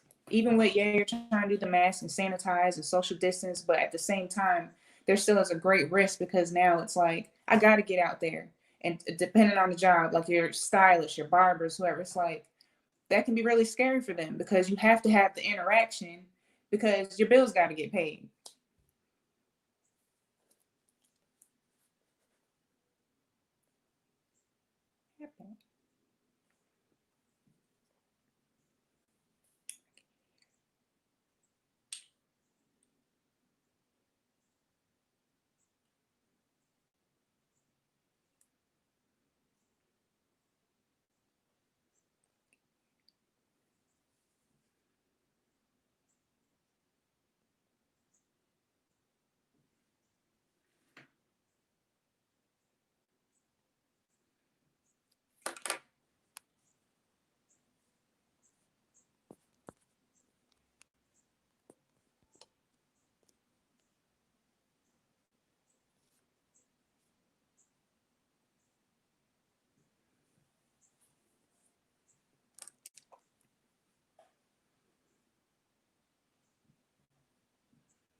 People exploring more, reading more. I ain't see this back in those other days pre-COVID. A lot more house parties. Yeah, like I ain't see that. So for me, it's been rewarding just to see people be creative with their time and with their thinking and with their friends and families. Like this has really brought a lot of people closer, and for some people, it's really separated them. But I mean, it did what it needed to do for everybody. So I can't say that it's just been the worst new norm. I can't say that. I know. I enjoyed it for real. Yeah, it. I mean, me and you personally, like, it was just This like, is awesome. exactly. It's like, yes, finally. Oh, I love this. How long has this thing gonna be around? Exactly. Nobody nowhere. Man. but and not just that, the productivity of like Yes. even with what we're doing now, like with streaming it, like all this came out of for real, that's we can use Like that we been now. Okay, saying, let's do what? that. Yeah, let's set that up. Right. So just the more latitude for innovation and creativity. What I think is going to happen once this vaccine starts coming out, you're going to see social distancing and everything else go out the door. Because businesses don't want to operate at 50%. I Yeah. want to operate at 100% capacity so I can get more people in. The Fed's Trump administration has Oh already my goodness. basically, broke down and hid away the coronavirus task force. You don't even hear anything from Dr. Fauci anymore. Right. You don't hear anything from Yeah, those leaders. Tony. Yeah. So you're not hearing anything from those people because think about it. Trump is about to have a rally next. He changed the date, but next Saturday he's gonna have a rally in Oklahoma with a arena full of people just to hear him talk and feed his ego. The president is going. I think somebody was even telling me, he said coronavirus is ash. It's no longer. It's not around anymore. It's gone. So he's going to be the biggest person, and his Republican counterparts basically are going to be the biggest people pushing like everything go back to normal. It's over. Like, hey, we need to start having concerts again. People need to go to games. We also got an election coming up too, so we got to think about that as well. Hey, and we still don't know how that's going to work out. Like one of the people said, I don't know if he was the governor or secretary of state, but he basically told folks, if you don't feel safe going out to vote, don't vote. So as opposed to we're going to figure out like this mail-in balloting, absentee balloting, how to make voting safer from you. Now, as opposed to doing that, we just don't vote, which is a form of voter suppression. Absolutely. And we saw that in Georgia. You word it, we're going to word it. I want you to go back to that. How you word it about holding your vote. So like my dad said this morning, that's the stupidest thing I've ever heard. Like, hold it. And that means that, you know who's going to turn up. So if you hold it, Trump can just stay unpacked. He's there. Right. But in the idea of, if I word this thing right and say, hey, people, so we're up against COVID. You may not feel safe going to the polls. You may not. If you don't, you can do an absentee ballot. You can do early voting. We'll have different options in place, but I definitely don't want you guys to hold your vote. That's how you encourage voting and not suppress the vote. But we know that some narratives in different sides of the conversation will see that commentary differently. Yeah, that's how Trump started a war with Twitter, because he said mail-in balloting mail-in ballots are a fraud, and it's a lot of corruption involved, and Twitter was like, no, that's not factual. So anybody that wants to know about mail-in ballots, click this link and we'll explain it. So and he got so mad. Yeah, and so what happened in Georgia was they had I think it was a runoff election this past Tuesday. So I have a friend of mine that lives in Georgia. He basically pulled a shift. He was in line about 9:30 and didn't leave until about 4:30. And what was the reason? Like, people saw what was happening and had no clue why that was happening. Because they didn't ensure that proper machines were out there. The machines were accurate, voting list issues, people not being on the list, just all kind of different things in the predominantly black communities, but white communities, they in and out with no problem. And the reality is, like, the average person not gonna wait that amount of time. Exactly. Yeah. And see, he waited. He took the time and say, okay, well, no, I'm gonna vote. I'm not going anywhere. But think about the people that's like, even though we are allowed, federal law is, we are allowed to miss work or to take off from work, or not to be at work for the sake of voting. But at the same time, how many people, when I'm getting paid, and I can say that as a salaried worker and feel confident in it, but when I'm getting paid by the hour, man, I gotta get to work. I gotta get back to work, man. Like, I tried to do this voting thing. Shoot, I ain't gonna worry about that. Right. They'll catch me next time. Yeah, I get it next time. Next time, too late. So the question is, well, I have two questions. Hey, Quanda, just pull it outside. That's what happens when you can vibe in your hood. Your friends can pop up. But the question is it a day or is it an hour for voting that you get off of work? I gotta look that up. I think I don't know the day. I know it's been a lot of movement and conversation around like making election day like a paid off day, or making it like a holiday, so you can get more people out to work. But I think it primarily just says that you have to allow your employee the time to vote. Okay. So if I went to vote and I came late because it took me 6 hours, or I missed the day, it's not my fault, because that was the only time I was going to be able to vote. So all of these different ways to keep people from voting. Christine, I know you went out to the park today, repping Vital, and did some voter registration. You've been talking about that for a couple of days. What was the push for you this time? So this is what was interesting. Like, we figured people who were coming to attend the event, we were going to get those people, you know, get them registered. It was people that were actually, not to put them on blast, a part of the event, like other vendors and stuff, who were not registered. So it was like, wow, we literally were able to go to other vendors and get them registered to vote.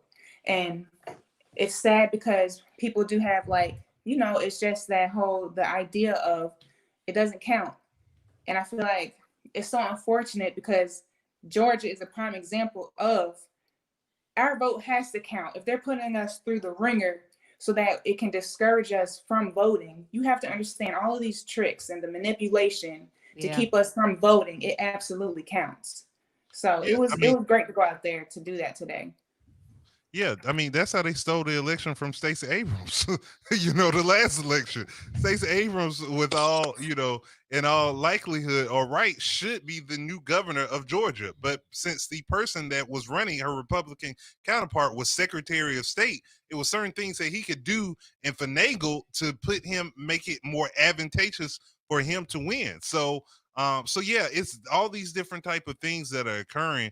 But if we aren't present and accounted for and being involved in the process, then we are a part of the problem. I tell people all the time when they say voting doesn't matter or voting is not a real thing, that's a lie. If voting didn't matter, there wouldn't be so much effort to suppress your vote and take away your right to vote. If voting didn't matter, people wouldn't have died and people wouldn't have been willing to die for the right to vote. So for you to say voting isn't important means that you don't understand the power of it, the importance of voting and your right to vote and how that can make a difference.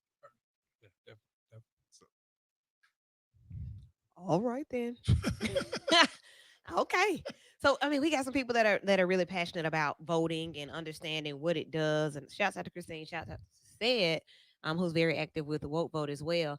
In just a minute, on the census, Jeter is not in studio or even in virtual studio, but she did ask today, just like, hey, what are we talking about with the census?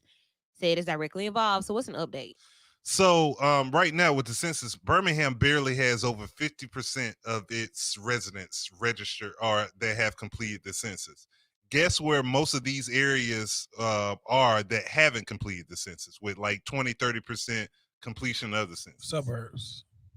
Not necessarily suburb as far as like low completion rates. Yeah, it's been in the heart of the city, so in predominantly black neighborhoods. In the suburbs is where they have higher completion rates, and those are the people who 9 times out of 10 really don't need the governmental resources that the census can provide, that they can get from as opposed to the people who aren't being counted. So it's a very scary time for the city of Birmingham, and the census takes less than 6 minutes to complete it. You can do it online. You can do it from your phone. Unless you got there 10 are only people in your 10 house. questions. There are only 10 questions. Yeah, then it may be Might a little take bit you- worse. but it's something fairly simple and something really easy to complete that is simpler probably than voting, actually going out to vote, because you can do it online. You can call in to a phone number and do it. You can complete a form that they mail to your house to be able to do it, that guarantees millions of dollars in funding for the city of Birmingham.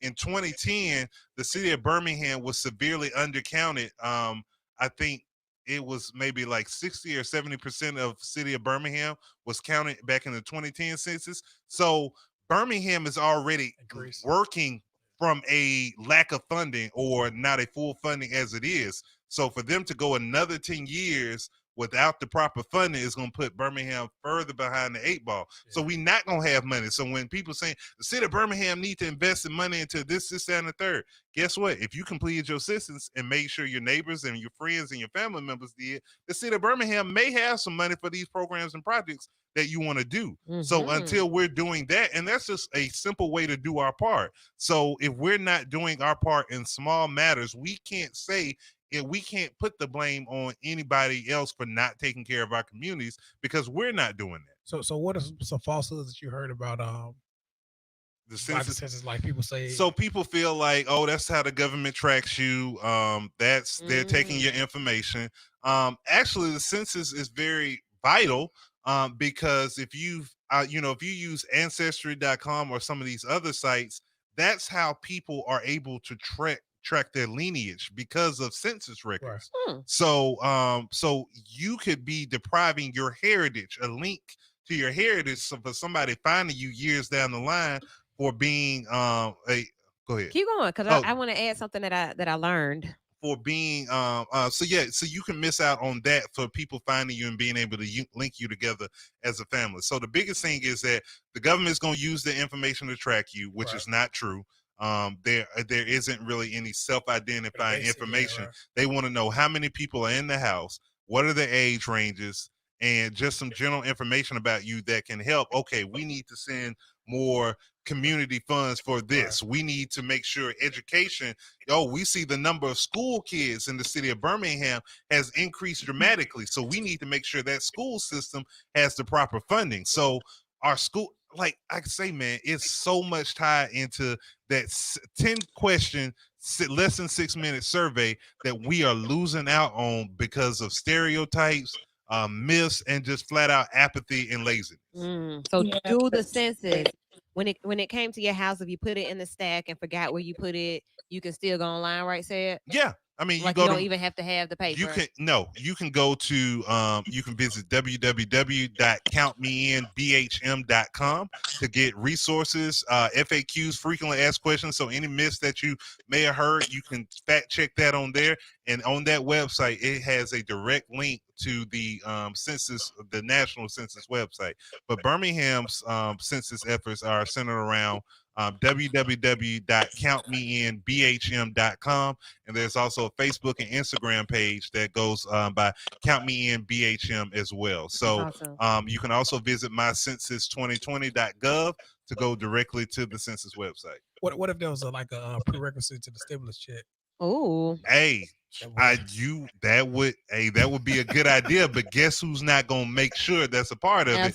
Because that absolutely. means that we gonna be counted. Yeah. And that's the whole point, not making sure that we're not counted. So So it's a the lot of simple different stuff. pieces to this thing. Yes, it's simple stuff. Um, I'm looking at so many I'm getting comments everywhere, but there's one line in a comment that I want to read. I'm glad that you are all excited about the new Juneteenth events. We are very much excited about it and hoping that we will, as citizens, continue to support events that are for us, by us, and that we will keep the funding in the city. So, like, I remember now about some of the things that happened, the reason that it was changed, and that things happened to the original Juneteenth celebration and kind of watered it down. I do remember now. However, in the day and age that we're in, my hope is that we will continue to garner around these events and these people that are doing the events and push them. Our show used to do an outdoor event, May Mayday. Day. And when I tell you, it started from just some of us in the studio one night talking, and I was like, cool, I'll go ahead and get the paperwork going. We'll get it done. We got the park, we got the equipment, we got the food, we got the stages. I got my DJ friends, and we went in for several years with no support, no financial support from anybody, but we were able to get waivers and things like that done. We were able to get police. We got everything we needed because of relationship and exactly what Ava just said. So it was so exciting for me to hear about it because we were thinking about bringing that event back. And then you know what happened in May of this year, COVID hit.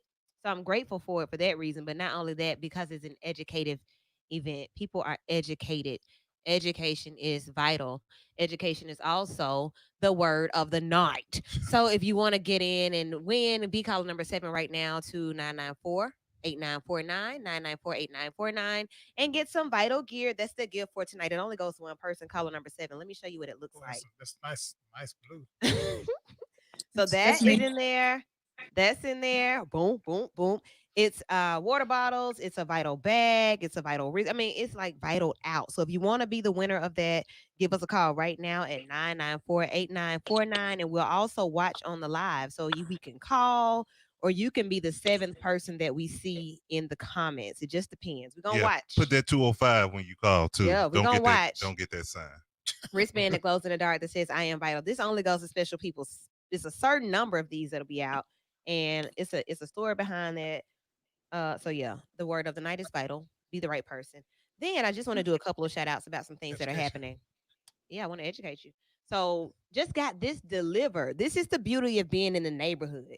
You just get pop ups and drop offs. So just got this shirt. One of my friends that I support, and she does a lot of the vital shirts, Steele.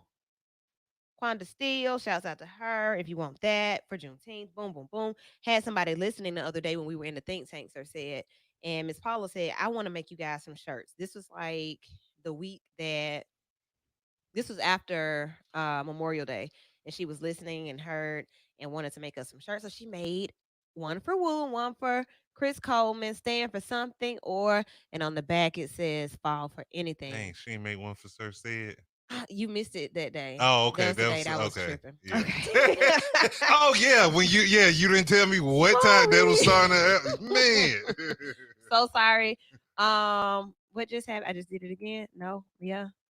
No, No, it's still up.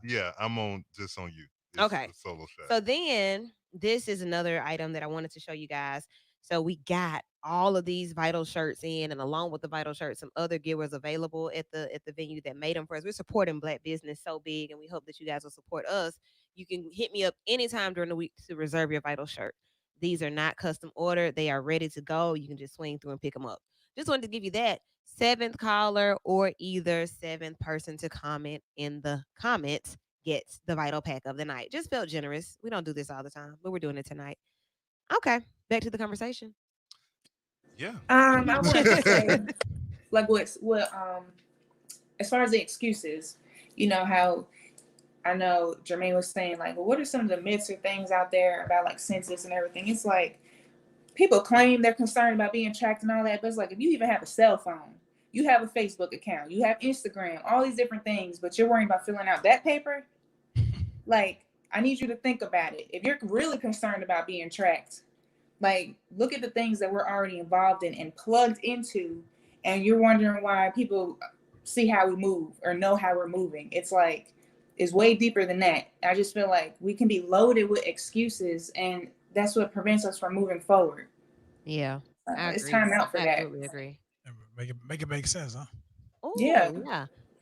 We gotta ask right here. Can Princeton Elementary get some vital shirts for prizes? Yeah, let's chat about it. Inbox me. We can make that happen one time for the Princeton students. Yeah, we would love to come up there and talk to the students at Princeton Yes, Elementary. my daughter's So an fun. alumni of Princeton. She's Okay. alumni. Sybil, what's up?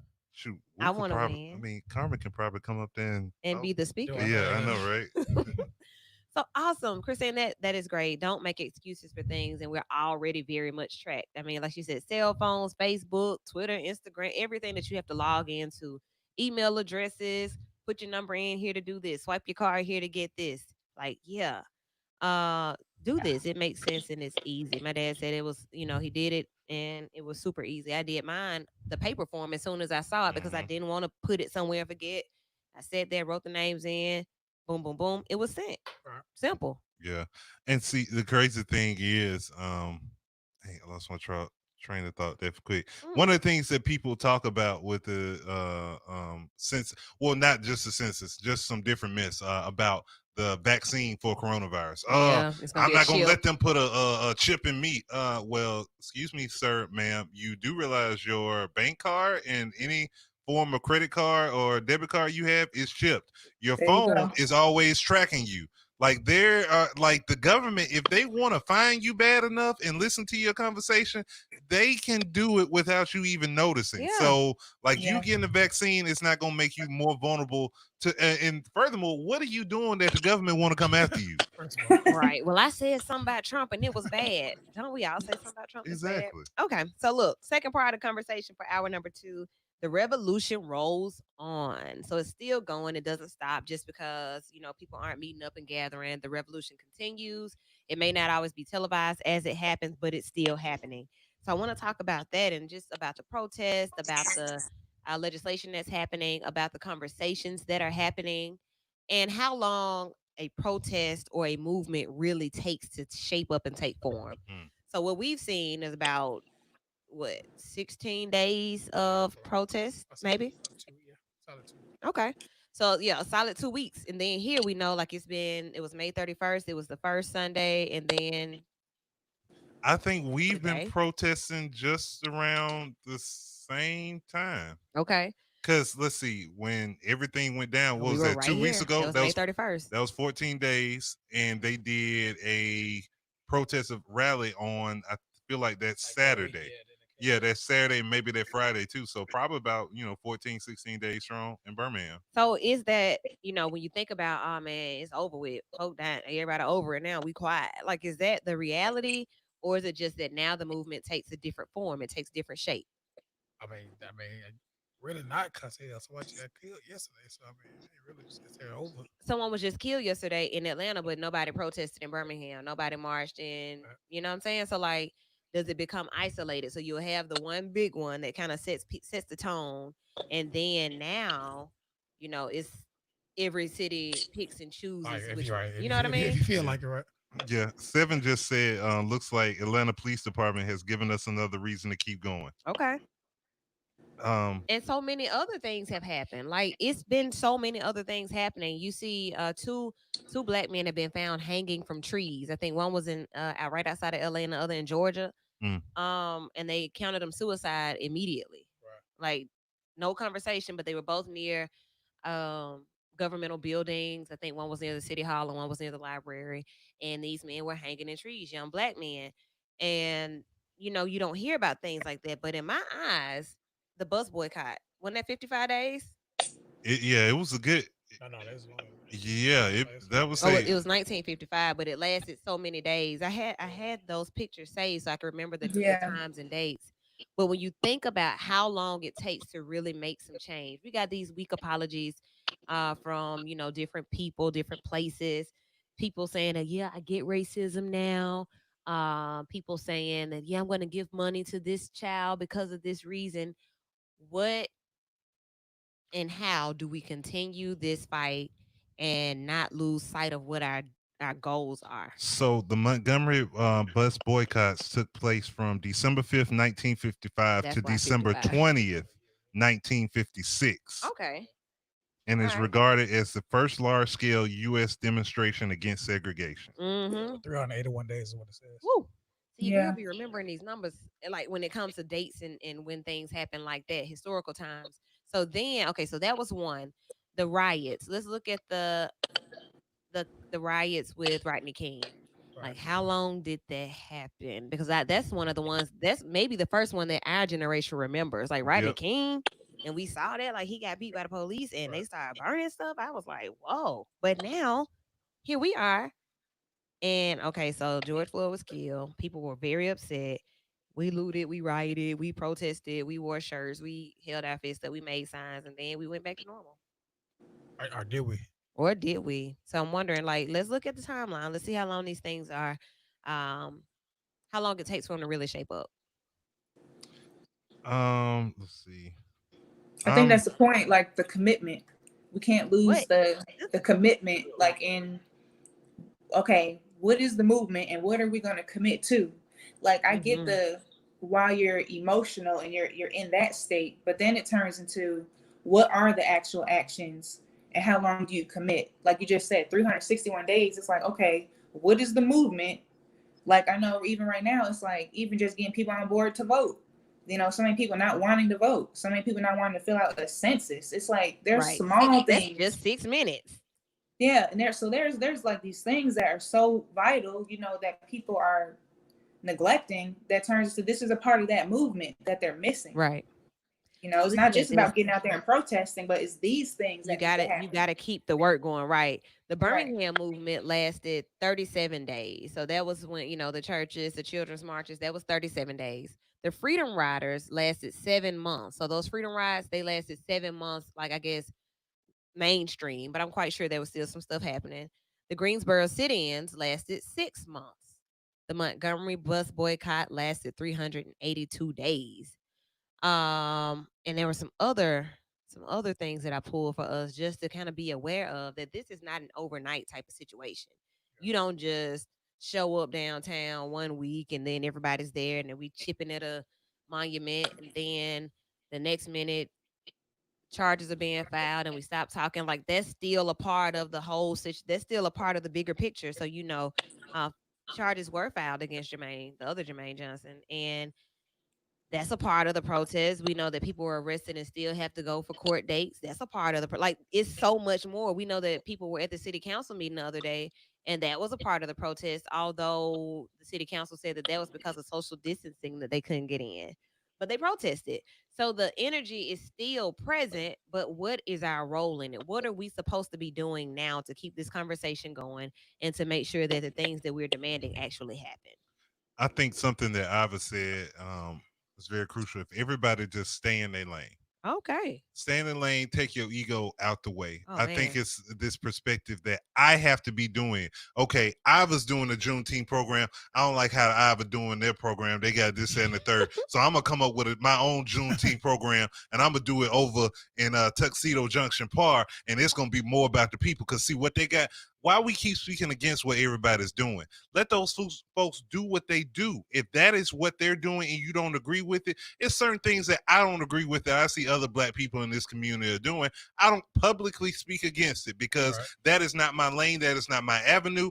I, as an observer, don't agree, but them being the experts, I'm going to take them at their word and let them go for it and see it because it could bring results that I don't even realize that are possible. But Right. I may look at the action and be like, that don't make sense. But they know in their mind with their training and their expertise what's going to happen and what's the desired goal. So I think if we all start walking in our lanes, or excuse me, not walking in our lane, running in our lanes and staying in those lanes, that's how you move the movement forward. When Dr. King was doing stuff, you had people like Harry Belafonte that said, okay, well, I'm going to come down. I'm an actor. I don't know a lot, but I'm going to educate myself so I can be an activist and I can lend my voice. And I'm going to come lend my voice to the movement, even though I can't always be down there protesting and marching. On my face. I mean. Yeah. Exactly. Right. Mahalia Jackson, if you watch the movie Selma, one of her roles was basically when Martin needs somebody to sing to him and feel good, he called Mahalia and it's like, okay, sing to me.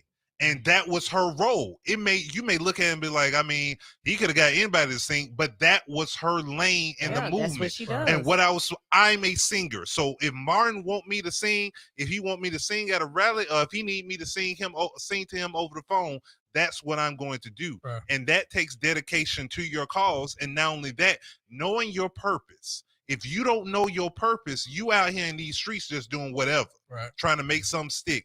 But when you know your purpose, you know what lane you're supposed to be in, and you stay there, and can't nobody make you move out of that because you know your purpose. All right, ain't gonna let nobody. All right.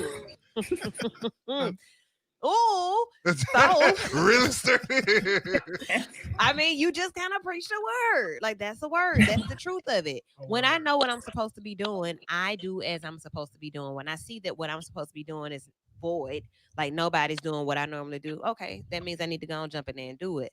And I think once again, COVID on top of culture, this season has allowed us to see what was missing. We saw a lot of what was missing and what was needed, and we jumped in. Like I think everybody jumped in where they needed to jump in to push the culture forward. And I'm very grateful for that. A lot of people found purpose during this season. Some people didn't know what to do, where to go, who they were, who to be around, what to invest in. They found out. Yeah. They found out. So like even what you said, like the brother Funny Man, like all right, he kind of stepped up on like a big in the situation where he had no idea that this was gonna be his time to shine. He kind of just changed his whole role Yeah. as a person in the community. So that's big on the brother for doing that. Absolutely. And even speaking on that point, what are you willing to sacrifice? Fact. Everybody wants to be the face of something. Everybody wants to be in front. But what are you willing to sacrifice? Are you willing to sacrifice your career, your livelihood, your relationship with your family and friends and coworkers? What are you willing to sacrifice? One of the things that I got better at doing, I try to not necessarily hide my feelings, but I don't care about offending my white Facebook friends or Instagram followers. Mm-hmm. If you offended, then you just need to get off my page. There you go. But I'm not going to, well, I don't want to say that because I don't want to stir up nothing and this, that, and the third. No, I'm stirring the whole pot. So either you going to get some of this good cooking or you get out the kitchen. Right. And I think also when people, we ask people to sacrifice for us, we got to be willing to support them in the sacrifice. Absolutely. Like we have people sacrifice their careers, their monetary value, and we just let them leave them out there hanging. We don't even support them. So definitely, these people do these things for us. We got to definitely be able to support them as well. Yeah, and Pastor Mike Jr. said something that same night Yeah. when all that happened. Like about it's sending almost Common to like school. I almost feel like, I know he was down there and probably heard some of the stuff, but I think it was almost like a prophetic word that he was saying He about. was at home. Yeah, and he was talking about, well, I'm talking about the rally they Oh had yeah, earlier. Initial one, yeah, right, But as far as like making sure we protect our leaders, the Yeah. example he used, he said if Wu says something that the station doesn't like and they take her off the air, we have to make sure Wu's daughter is able to go to college. right. So Right. next time Funny Man has any kind of comedy show, whether it be streaming live at the Stardome or whatever, we need to be moving in droves to Right. go support this brother Absolutely. because we know who's not going to support Yeah, him. definitely, yeah, definitely, and they've definitely. made it Mhm. very clear. Even Yeah, on even on the other definitely. Jermaine's page, like, woo. Right. That is great. Y'all ain't even look. So we looking like that much that y'all Right, didn't look through the right. pictures You and don't y'all even, thought this was the you one. don't even care. Huh? That's nuts. But to those points, I think tonight has been an awesome show. We've covered a lot of territory and covered everything that is vital as far as things that happened this week. If you can think of anything that happened in the week and you want to share it right quick, jump in the comments. If you're listening on the radio, call us 994-205-994-8949 if you like. I'm really vibing with those who are online right now. Shout out to Jabo, Jack Henry Ferguson, for all of his comments tonight and for being the winner of the package, the Vital Swag Pack. Yeah, he got that. Shouts out to Shanetta and to all of the rest of you who've commented. Thank you so much for being in tune with the conversation. What's up, Tori? And Tori will be rocking her Vital gear soon too. Picked up about 5 shirts. I'm really appreciative to Tori. So this I did want to say, well, yeah. like for the young lady, the 60-year-old lady that got killed over on the east side, like Yes, in last the week. drive-by. Like for and there's nothing have been done or said about that as of now. Like so, definitely, like if anybody does have any information or it has an idea what went on with the For situation, sure. definitely reach out to the Crime Stoppers or to Birmingham Police about that situation. Absolutely. She was a passenger in the car just driving through and gets shot and killed. So like that's enough reason to protest too. And I think that brings us to the other part of the conversation that's always so hard to have. Like, well, 5 people got shot this same weekend and didn't nobody say nothing about that. Oh, okay. We always say something about that, but what is it that we need to say? What does that need to look like? Right, fact. And that leads me to talk about July 1st. For those who will be around the table, they'll be in person. For the rest of you all, it will be a virtual interaction where you can chime in, tune in from wherever you are. You can submit the leader that you want to see around the table. Like we don't know everybody that's doing something. Everybody doesn't have to be publicly recognized. Some people are working behind the scenes and making great impacts. So if you feel like they represent any of the vital areas or institutions such as education, law enforcement, policing, even the jails, the churches, just social media is a platform. It's an institution. So the institution of social media, justice, judges, what other groups that may have leader just impactful leadership. Athletes. Absolutely. So some athletes. That's a good one, Jermaine, because Birmingham and around the surrounding areas, we are pumping out some major athletes, boxers, ball players. Yeah, all of them. There is room at the table, and the table will be set July 1st. July 1st at 6 p.m. Another thing, Woo Wednesdays now is going to feature a lunchtime pop-up. So I'll be popping up at different locations around the city, getting to know people with Vital Swag and just having conversations. This week we'll be posted up in the AG Gaston building at Ursula Smith Dance Studios from 12 to 2. And that's right down there by Kelly Ingram Park. We'll be there, music, maybe some bottled water, maybe some peanut butter crackers. Not a whole lot to give you other than this conversation and spend some time with you guys. So come out, meet me, meet the crew, meet people. Just an opportunity outside of COVID to gather very small groups and just kind of share the excitement of V94.9. So that's where my pop up will be this week, downtown Birmingham. Take your lunch break, come hang with your girl, and we're gonna chop it up a little bit. So that's Woo Wednesday, and then mark your calendar for July 1st for the roundtable discussion, the vital agenda. Anything else before we go, guys? Um, salute to NASCAR. Yeah, Yes. we didn't talk about that. Let's talk about it. We got a few minutes. Okay, so you want to Go say? ahead, go, bro. All right, so NASCAR came out last week, and a lot of states and different organizations have been denouncing Confederate monuments, Confederate flags, and just Confederate paraphernalia altogether. So NASCAR released a statement and basically saying that Confederate flags or Confederate items would be banned from all NASCAR events. So Woo. one of the people leading this charge was, I think he is from Mobile, Bubba Hey, Wallace, Yeah. and who is a African American, or at least mixed. yeah, yeah. What'd you say, What if partially? he I had calls to make himself- sure. But either He way, black. he was the one, he was the voice in the beginning saying that NASCAR should do this. And NASCAR followed very quickly and said that they would be following this up.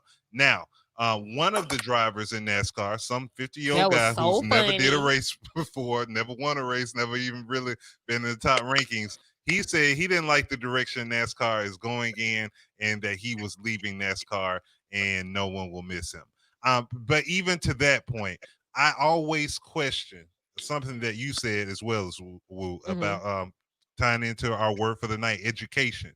If he was properly educated on what the Confederacy was, would he still be making that statements, or has he been bought Mm. into the whitewash history that it's just about states' rights and money and this, and the third?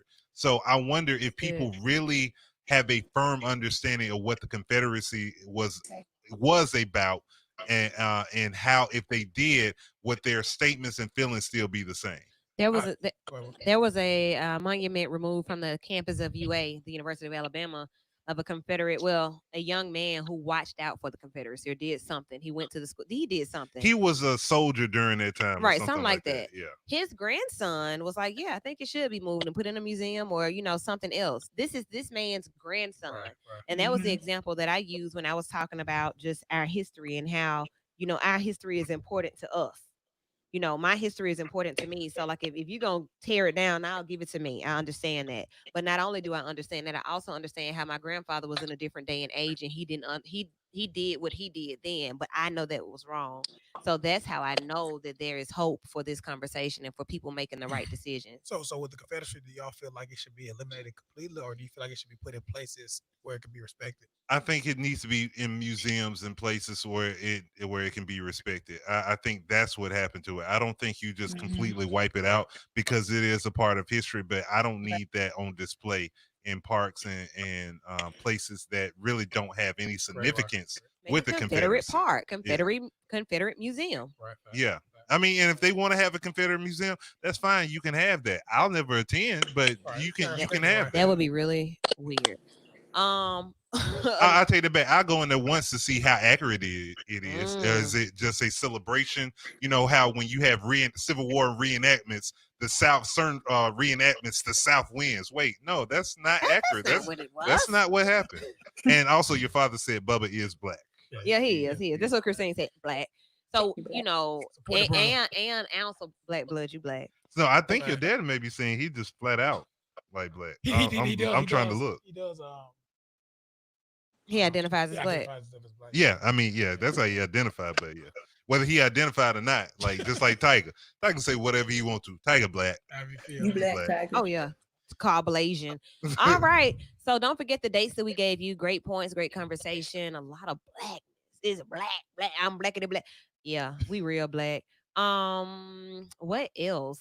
It was something else, but for all of that and anything else, you can be sure to follow us during the week on our social media at Vital Show. If you're watching, you see it, go and like it. Be sure to share these videos, share this information.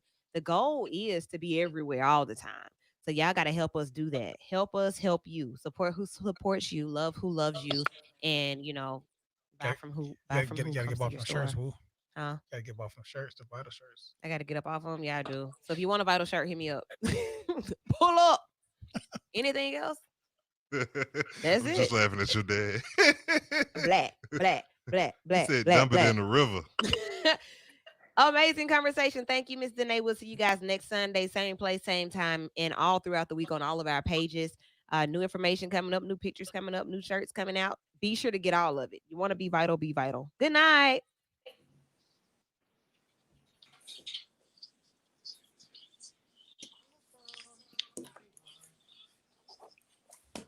All right, everybody, we're out of here. Y'all have a great night. Be sure to share the Bye. video, share the video, share the video. This information Okay. does not get old. And be sure to come out and see us on Wednesday. We'll be downtown at the A.G. Gaston building, which is right by L.R. Hall, for those of you who used to get it in back in the day, right down the street from the Keller Ingram Park, right next door to the Civil Rights Institute. See you Wednesday.